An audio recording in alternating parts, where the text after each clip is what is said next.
The living room was dimly lit, and the television cast flickering shadows on the walls. The screen glowed with unfamiliar scenes, sounds, and movements, strange yet captivating to the young eyes watching. Chijioke, the 6-year-old boy with an adventurous spirit, sat cross-legged on the rug, his cousin Amara sitting hesitantly beside him. She hugged her knees tightly, her wide, curious eyes reflecting a mix of confusion and unease. They had stumbled upon the channel by accident, their usual cartoons replaced by something entirely unfamiliar. Chijioke, always the one to push boundaries, leaned closer to the screen, his small face lit up with a sense of daring curiosity. "Amara, look. What are they doing?" he asked, his voice low, almost conspiratorial. Amara squirmed uncomfortably. "I don't know," she whispered, her gaze flickering between the screen and the door. Her instinct told her this wasn't something they should be watching. But Chijioke, oblivious to her unease, leaned back, his tiny fingers drumming against the rug. "It's like when Mama and Papa hug, right? But different." He paused, his thoughts racing. "Do you think we can do it too?" Amara's eyes widened. "No, no, Chijioke. That's not for us. It's bad." "But why?" Chijioke pressed, his tone insistent. "They look happy." Amara's little heart thudded loudly in her chest. She wasn't sure why she felt so uncomfortable, but she knew this wasn't right. What if Auntie or Uncle comes back? They'll be angry. Chijioke grinned, trying to appear confident. "They won't. They're at the market and they take long, remember?" He nudged her arm playfully. "Come on, it's just pretend." Amara shook her head firmly, scooting away from him on the rug. Tears pricked the corners of her eyes as she hugged her knees tighter. "I don't want to, Chijioke. I'm scared." Chijioke frowned, his initial excitement fading slightly as he noticed her trembling. He reached out a hand toward her but stopped halfway. "Don't cry, Amara," he said, his voice softening. "It's just, I thought it would be fun." Just as the tension between them thickened, the sound of the gate creaking open echoed through the house. Both children froze, their heads snapping toward the door. The distant voices of their parents drifted in, mingling with the sound of footsteps approaching the house. Panic surged through them. Chijioke scrambled to grab the remote, his hands fumbling as he frantically tried to change the channel. Amara jumped to her feet, her tears forgotten as fear replaced her unease. "They're back," she whispered urgently. The sound of keys jingling at the front door sent their hearts racing. Chijioke finally managed to switch back to the cartoon channel, but the panic in their eyes remained. The door opened and their parents walked in, carrying bags from the market. "Chijioke, Amara," Auntie Neka called out cheerfully. "What are you two up to?" "Nothing," they both replied in unison, their voices too loud, too quick. Their parents exchanged a glance, sensing something amiss. Auntie Neka tilted her head, her sharp gaze scanning the living room. You two look guilty. Are you sure you're not up to mischief?" Chijioke shook his head vigorously. "No, Mama, we were just watching cartoons." But Amara's face betrayed her, her lip trembling slightly as she averted her gaze. Auntie Neka narrowed her eyes, her maternal instincts on high alert. "Amara, is everything okay?" The little girl nodded quickly, but her silence was telling. Their parents set the bags down, their curiosity now piqued. Chijioke glanced at Amara, silently begging her not to say anything. But the weight of the secret loomed over them both, threatening to unravel. Auntie Aneka's gaze lingered on the children for a moment longer before she sighed and headed toward the kitchen with the groceries. "All right, but no trouble, you hear me?" she called over her shoulder. Uncle Kanechi stayed behind, his sharp eyes still on them. He was a man who could read people like open books, and his nephew and niece were no exception. "Why are you two so quiet?" he asked, his voice calm but probing. "We're not quiet," Chijioke blurted out, his words spilling too quickly. He forced a laugh, but it came out high-pitched and unnatural. Amara fidgeted with the hem of her dress, her eyes glued to the floor. Uncle Kanechi's eyebrows lifted, but he decided to let it go for now. "All right," he said, though his tone hinted at doubt. "Go wash up. Lunch will be ready soon." The children darted from the living room, their small feet padding quickly down the corridor. Once inside their shared room, Amara rounded on Chijioke, her voice a harsh whisper. "You see, I told you. What if they found out?" Chijioke flopped onto his small bed, throwing his hands behind his head as if to brush off her concern. "They didn't, did they? You worry too much." Amara crossed her arms, her face scrunching up in frustration. "It's not funny, Chijioke. I don't want to get into trouble." "You won't," he said confidently, but deep down he felt a knot of unease. The thrill from earlier was gone, replaced by a nervous energy he couldn't quite shake. Amara turned to the small window in their room, watching the tree branches sway outside.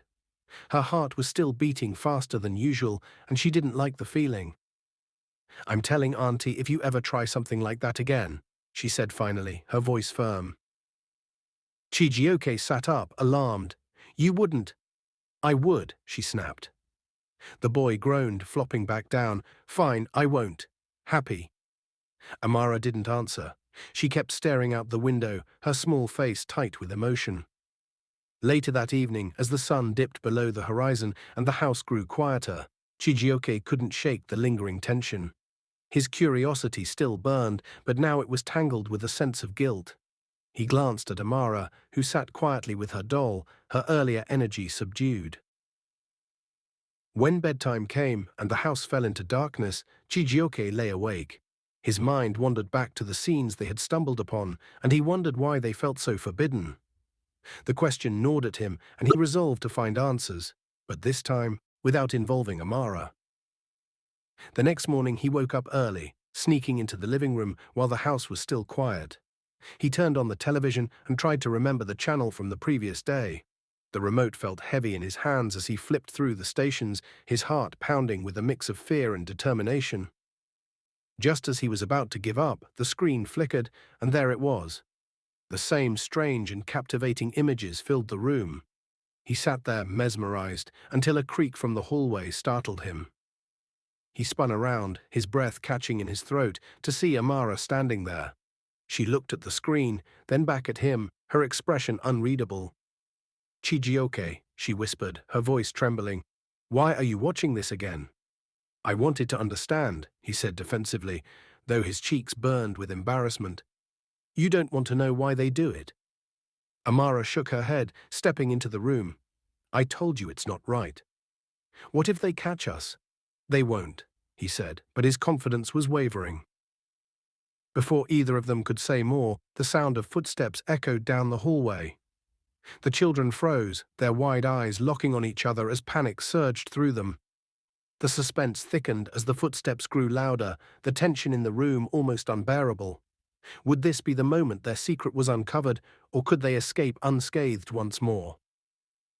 The footsteps grew louder, each one sending a jolt of fear through Chijioke and Amara. Their small bodies felt paralyzed, as if the weight of their secret was too much to bear. Chijioke's hand fumbled for the remote, but in his panic it slipped from his fingers and clattered to the floor. Amara's breath hitched as she turned toward the hallway. "Hide it," she whispered urgently, her voice barely audible over the pounding of their hearts. Chijioke snatched the remote, his fingers trembling as he pressed buttons at random. The screen flickered to a cartoon, but the transition was too abrupt to be convincing. The footsteps stopped just as Uncle Kenichi appeared at the doorway, his tall frame casting a shadow across the room. "What are you two doing up so early?" he asked, his deep voice laced with suspicion. Chijioke stammered, his mind racing for an excuse. We wanted to watch cartoons." Amara nodded vigorously, her hands gripping the hem of her dress as if it were a lifeline. Uncle Kenichi's sharp eyes darted to the television, then back to the children. Something didn't sit right. He stepped further into the room, his gaze narrowing. "Cartoons, huh? Then why do you both look like you've seen a ghost?" Neither child could respond. Their silence was deafening. Uncle Kenichi walked over to the television and picked up the remote. He pressed a button, and the previous channel appeared. The screen froze on a suggestive image before it disappeared into static, but the damage was done. Uncle Kenichi's face darkened. He turned to the children, his voice low and stern. "Where did you find this?"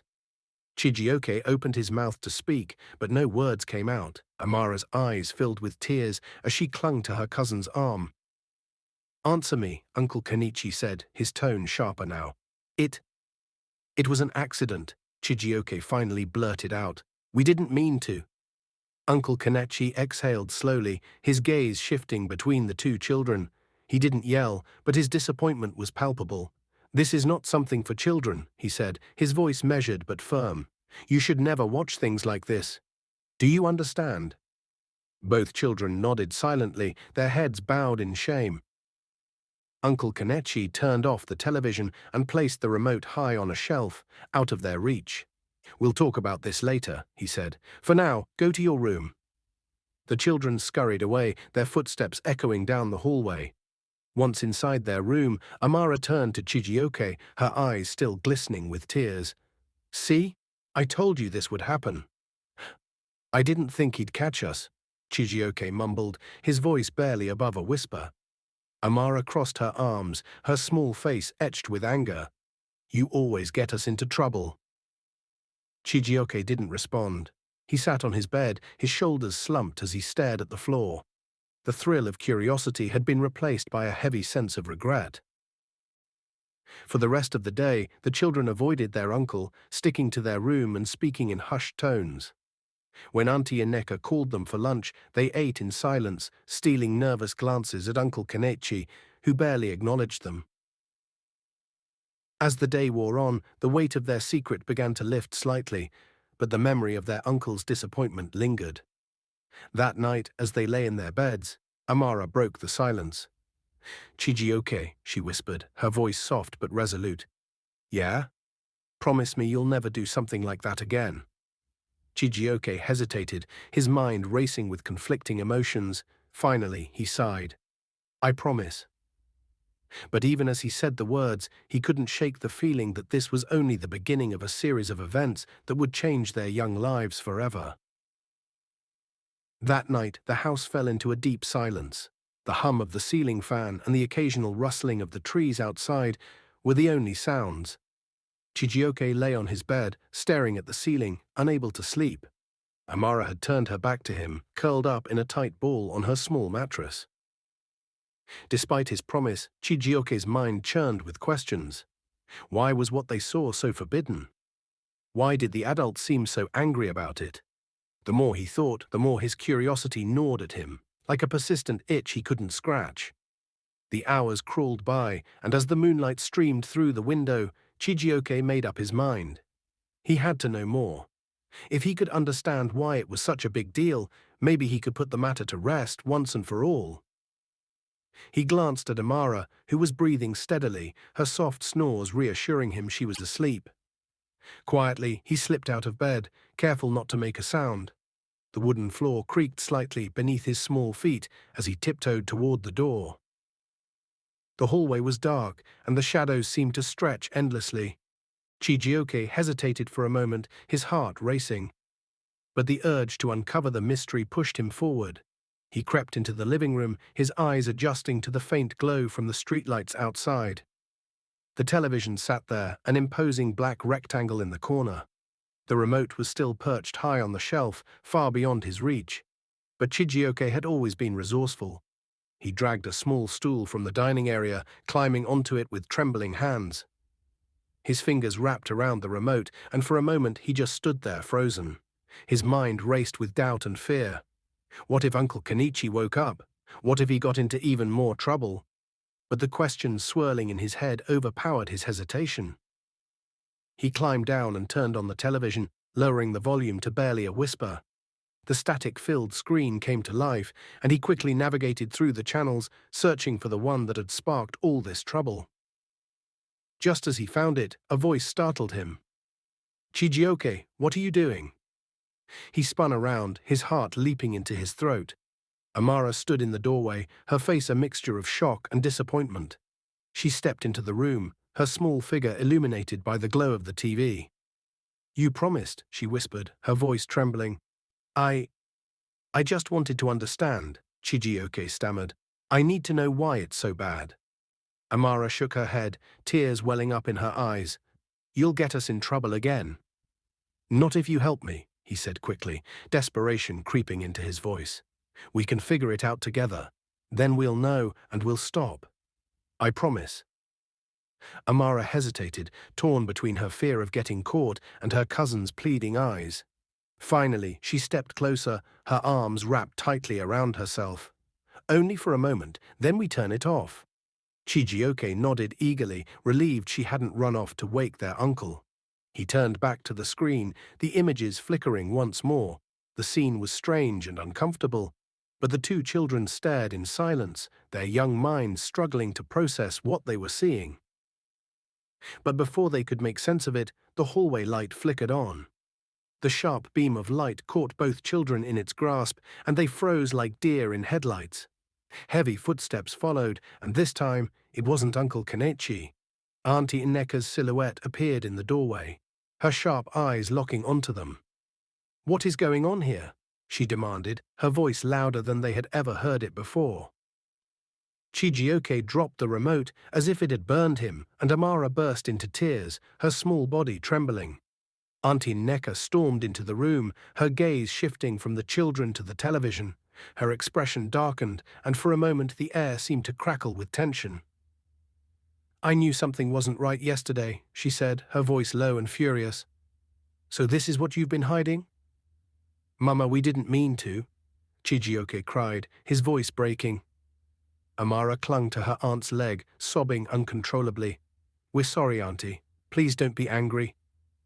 Auntie Neka turned off the television, her movements quick and decisive. She took a deep breath, trying to steady herself before speaking. "This is not something children should ever see," she said firmly. "It's not your fault you stumbled upon it. But what you've done since then is wrong."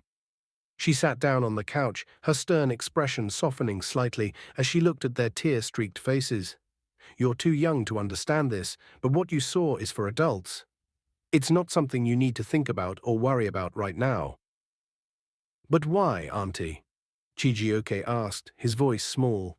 "Why is it so bad?" Auntie Nineka sighed, brushing a hand over her face. She seemed to be searching for the right words, the kind that a 6-year-old and a 5-year-old could comprehend. "It's not bad, Chijioke," she said slowly, "but it's something meant for people who are much older, who can understand it fully and responsibly. When you're children, your minds are still growing, and this kind of thing can confuse you." The children listened, their young minds struggling to grasp the concept. "But why did the people on TV look happy?" Chijioke pressed, his curiosity still simmering beneath his guilt. "Because they're acting," Auntie Ineka explained. "It's not real, and it's not something you need to focus on. There are better, more important things for you to learn and enjoy right now, like your books, your games, and your family." The children nodded slowly, their fear of punishment easing slightly. "Now go back to bed," Auntie Neka said, her voice firm but kind. "We'll talk more about this tomorrow." As they shuffled back to their room, the weight of the night's events pressed heavily on them. But beneath the fear and guilt, a small spark of understanding began to take root. Yet, as the children climbed into bed, Chijioke couldn't shake the feeling that this wouldn't be the last time his curiosity would get the better of him.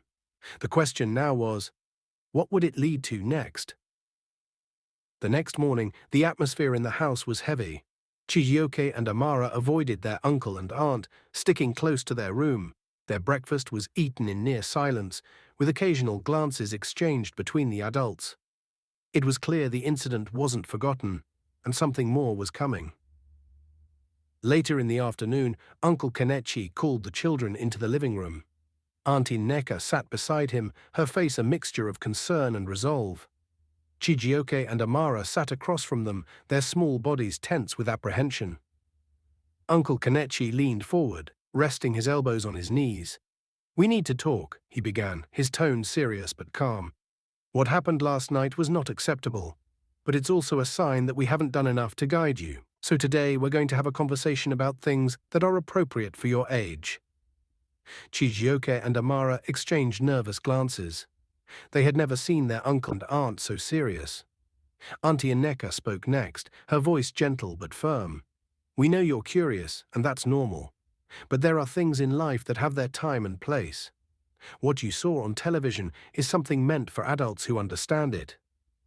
It's not something for children. But why did they make it if we can't see it? Chijioke asked, his voice small but insistent. Uncle Kenichi smiled faintly, appreciating the boy's honesty. It's made for people who are older, who have the maturity to handle it. When you're young, your mind is still developing, and these things can confuse you or lead you to make decisions you're not ready for. Auntie Nneka nodded. There's nothing wrong with being curious, but it's important to ask questions and talk to us about the things you don't understand. That's how you learn in a healthy way. Amara, who had been quiet until now, finally spoke. We're sorry, she said softly. We didn't mean to do something bad. Uncle Kenichi's face softened, and he reached out to pat her head. We know, Amara, but we need you both to understand that curiosity is good, as long as it's guided. That's what we're here for, to help you understand the world in the right way. The conversation lasted a while longer, with the adults explaining things in a way that the children could understand. They didn't dive into heavy details, but emphasized trust, boundaries, and the importance of focusing on things appropriate for their age. Afterward, Uncle Kenichi handed the remote to Chijioke. From now on, if you're watching TV, always stick to the channels we've approved. If you have questions, come to us. Don't go looking for answers in the wrong places. Chijioke nodded solemnly, clutching the remote like it was a responsibility he was determined to handle properly this time. The weeks that followed were different. The incident became a turning point for the family. The children began to ask more questions about the world, and the adults made an effort to guide their curiosity. They spent more time together, playing games, telling stories, and building trust. Chijioke and Amara learned to channel their curiosity into books and conversations with their parents, gradually understanding that growing up was a process that couldn't be rushed. One evening, as the family sat on the veranda, watching the sun set over the Nigerian horizon, Chijioke turned to his uncle. Uncle Kenichi, do you think we'll ever understand everything in the world? Uncle Kenichi chuckled, the deep, warm sound filling the air. Not everything, Chijioke. But that's the beauty of life. You keep learning, step by step, at the right time. And when you're ready, the answers will make sense. Amara smiled, resting her head on Auntie Nneka's lap. I like learning this way, she said softly. Chijioke nodded in agreement. For the first time in weeks, he felt at peace. The questions were still there, but now he knew he didn't have to find all the answers at once. And as the stars began to dot the night sky, the family sat together, their bond stronger than ever, ready to face whatever life had to teach them next. That night, as the household settled into its usual rhythm, Chijioke and Amara sat on their beds, feeling a sense of calm they hadn't experienced in days. The talk with their aunt and uncle had lifted the weight of guilt and confusion that had hung over them. Do you think we'll ever get in trouble like that again? Amara asked softly, her voice barely cutting through the quiet. Chijioke thought for a moment, then shook his head. No, I think we've learned our lesson. Besides, we can always ask them when we don't understand something. Amara nodded, a small smile spreading across her face.